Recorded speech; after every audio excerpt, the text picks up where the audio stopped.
Have you ever felt like your thoughts are a whirlpool, spinning faster the more you try to make sense of them? Like the harder you think, the further you drift from clarity. That's not just stress, that's the very trap Alan Watts pointed to with piercing clarity. In our modern, hyper-analytical world, we've been conditioned to believe that thinking is the highest function of the human mind. That if something isn't working, we just need to think harder, longer, deeper. We've built entire identities on intellect. But Watts warned that too much thinking, especially when disconnected from experience, doesn't enlighten us. It entangles us. A person who thinks all the time has nothing to think about except thoughts, he said. And in that endless loop, we lose something vital, our connection to reality. We begin to drown not in the chaos of life itself, but in the ocean of our own thoughts about life. Thinking is a beautiful tool, but a terrible master. It's meant to help us navigate, not dominate. But most of us don't use thinking, we become thinking. We wake up worrying, plan our day mentally while brushing our teeth, rehearse conversations in our heads as we walk down the street, and lie in bed replaying everything that went wrong. We're rarely here. We're often anywhere but the present moment. And that is the danger Alan Watts spoke of, that we become so consumed by thought, we forget to live. We begin to think about love more than we feel it. We analyze joy instead of experiencing it. Life becomes something we conceptualize, not something we inhabit. It's like standing at the edge of the ocean, describing the waves in perfect detail, but never stepping in. You can memorize the rhythm, the science, the poetry of the sea, but until you feel it on your skin, you're missing the very essence of it. Click subscribe to this channel to get more profound insights. Watts didn't suggest we abandon thinking entirely. He wasn't anti-intellect. What he urged us to do was return to balance, to remember that thinking is just one mode of being, that true intelligence includes intuition, emotion, embodiment, and presence. When we overthink, we attempt to reduce the vastness of life into a neat, linear system. But life isn't linear. It's fluid, paradoxical, chaotic, and beautiful. Overthinking tries to impose control on something that was never meant to be controlled.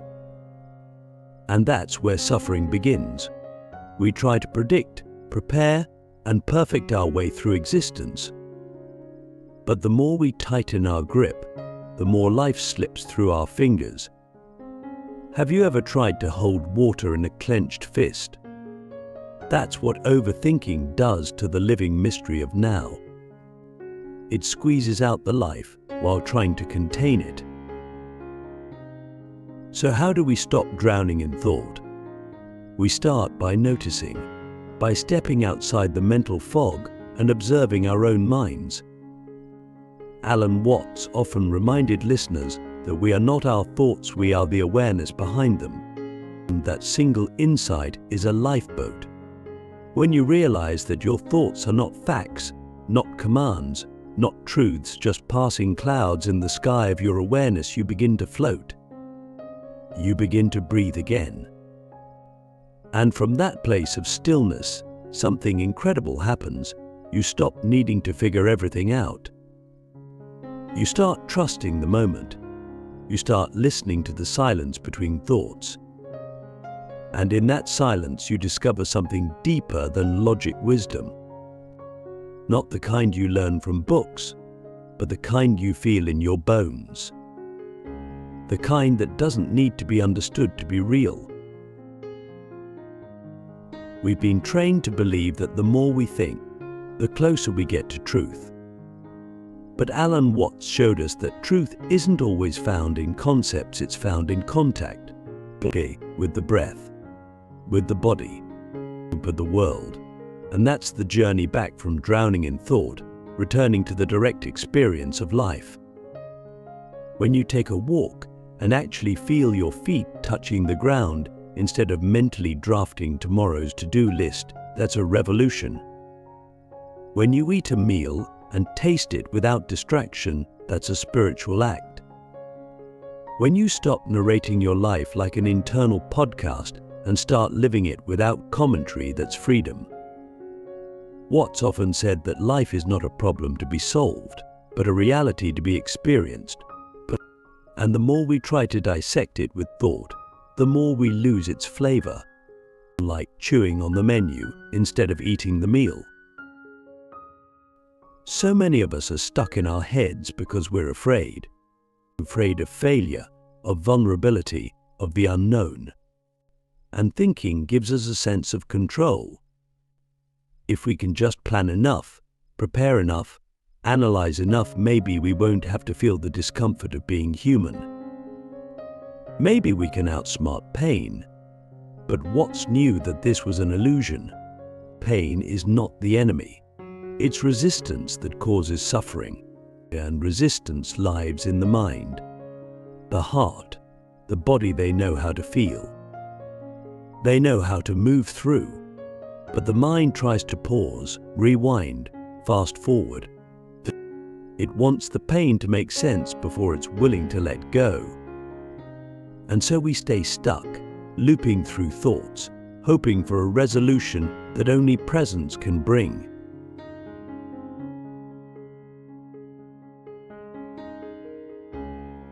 The irony is, the more we try to control life through thought, the more life slips away. And this is what Watts meant when he said, thinking too deep can drown you. Not that depth is wrong, but that depth without grounding becomes disconnection. There is a difference between deep insight and obsessive analysis. Insight emerges from stillness. Analysis emerges from fear. One liberates, the other binds. And if you're feeling overwhelmed by your own mind, the solution isn't to think harder, it's to feel more. To come back to your senses, to the sound of the wind, the light in someone's eyes, the rhythm of your breath. These are not distractions from thought, they are the anchors that keep you from being swept away by it. So here's a practice. The next time you feel yourself spiraling in thought, ask, what am I avoiding feeling right now? And then be still. Breathe. Let your body speak. Let the present moment open itself to you without commentary. You'll find that most of your thoughts are just smoke. The fire is somewhere deeper in your fear, your longing, your love. And when you touch that fire directly, without the filter of thought, something miraculous happens. The mind quiets. Not because you forced it, but because it no longer needs to shout over your silence. That's what Alan Watts wanted us to remember, not just how to think, but how to return. Return to life. Return to now. Return to the place where you were never drowning, only dreaming. Thank you for exploring the depths with me. If this resonated, share it. Reflect on it. Live it. And remember, the surface of life is not its limit, it's the gateway to everything real.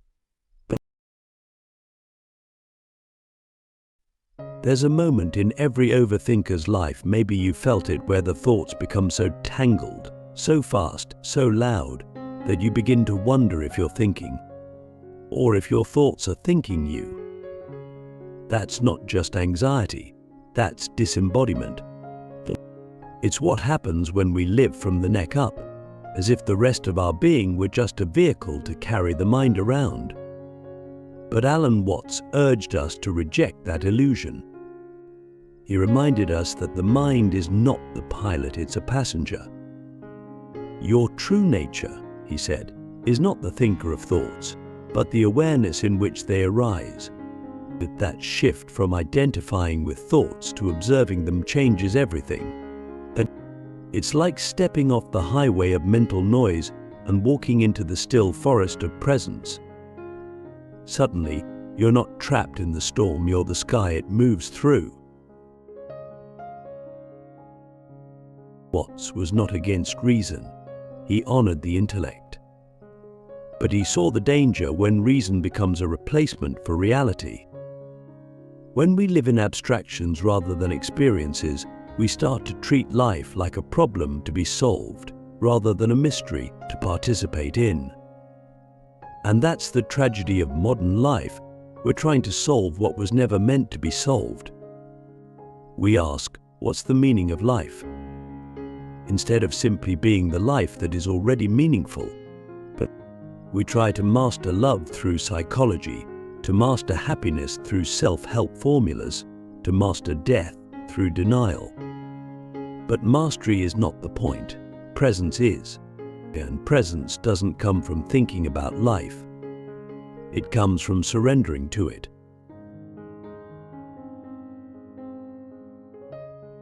So how do we return to the real world when we've spent so long living in our heads?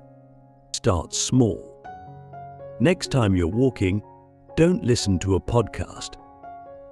Don't plan your day, just walk. Feel your feet. Feel your breath. Notice the colors around you. Be in your body. Or when you eat, eat slowly. Taste, chew. Look at your food. Feel gratitude. Or when you're with someone, really be with them. Look into their eyes without thinking of what to say next. Listen not just to the words, but to the silence beneath them. These might seem like small acts, but they are revolutionary. Because every moment you come back to your senses, you reclaim your life from the tyranny of thought. You stop drowning. You start floating. Alan Watts didn't offer escape. He offered return. Return to now. Return to being. Return to the pulse of life beating under all your worries and plans and philosophies. And once you feel that pulse, once you let it guide you instead of your mental noise, you begin to live from a deeper wisdom. A wisdom that doesn't always have answers, but knows how to live the questions. That doesn't need to control everything, because it trusts the unfolding. And that doesn't overthink, because it has learned to simply be. So I ask you, what would your life be like if you stopped trying to think your way into it and started experiencing it instead? What would you discover if you stopped solving yourself and simply allowed yourself? Maybe your deepest clarity isn't waiting at the end of a thought. Maybe it's right here, in the breath, in the body, in the moment. Thank you for watching. If this awakens something in you, let it breathe. Let it guide you. And maybe let it change you. Subscribe for more journeys into the mind and beyond it. And remember, you are not your thoughts. You are the space in which they rise and fall. Don't drown in the waves. Be the ocean. There's a sacred kind of intelligence that arises only when you stop thinking and start listening. Not with your ears, but with your being. Alan Watts knew this well. He wasn't offering a path to become more clever, he was inviting us to become more real. Because beyond all your thoughts, beyond the layers of your mental commentary, there is a raw, wordless awareness that is already whole. And that awareness doesn't ask, am I doing this right? It simply is. It doesn't worry about finding meaning, it radiates meaning. When you live from that space, you no longer feel compelled to analyze every moment for hidden lessons. You simply live the lesson, you breathe it, you embody it. This is what Watts meant when he said, you are a function of what the whole universe is doing, in the same way that a wave is a function of what the whole ocean is doing. You don't need to figure the wave out. You just need to ride it. But let's be honest, this isn't easy. The mind will resist. It will scream. It will say, no, you need to think this through. You need to figure this out. You're not safe unless you solve it. And that's when you must remember, your mind is not the enemy. It's just scared. It believes it's protecting you. It thinks that if it stops thinking, you'll fall apart. But the truth is, you fall apart when you think too much. You disconnect. You get lost in the fog. And the only way back is not more thought, but less. Stillness, breath, a return to what's here. In that stillness, something miraculous happens. You remember what you are, not a problem to solve, not a project to fix, but a pulse of life, a movement of the cosmos, a being designed not to understand everything but to feel everything, to experience everything, to be here now. Think about this. Have you ever solved a problem with your mind, only to feel empty when the solution came? Have you ever chased clarity through logic, only to find it in a moment of surrender, a moment of silence, a moment when you weren't trying at all? That's the paradox Watts pointed to again and again. The more you chase peace through thinking, the more it evades you. But when you stop chasing, when you become still, peace arrives like an old friend. It was always there. You just couldn't hear it over the noise of your own thoughts. Peace doesn't live in the mind. It lives in the gap between thoughts. It lives in the body. It lives in the breath. And the more you rest in that space, the more your overthinking begins to dissolve, not because you fought it, but because you outgrew it.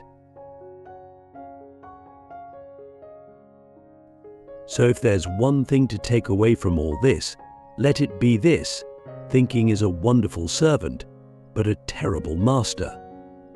You were never meant to live in your head. You were meant to touch life, to taste it, to feel it fully. The next time you feel yourself drowning in thought, remember Alan Watts. Remember the ocean. Remember that you don't have to solve life.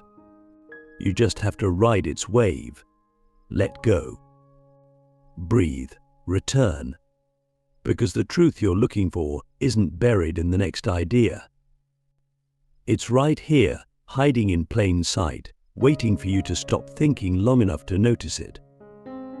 And when you do, you won't just understand life better, you'll finally start living it. Thank you for going deep with me. If this video helped you come up for air, don't forget to share it with someone else who's drowning. And always remember, you are the sky, not the storm. You are the witness, not the thought. You are already home. Subscribe for more videos, and until next time, stay awake, stay still, and stay alive.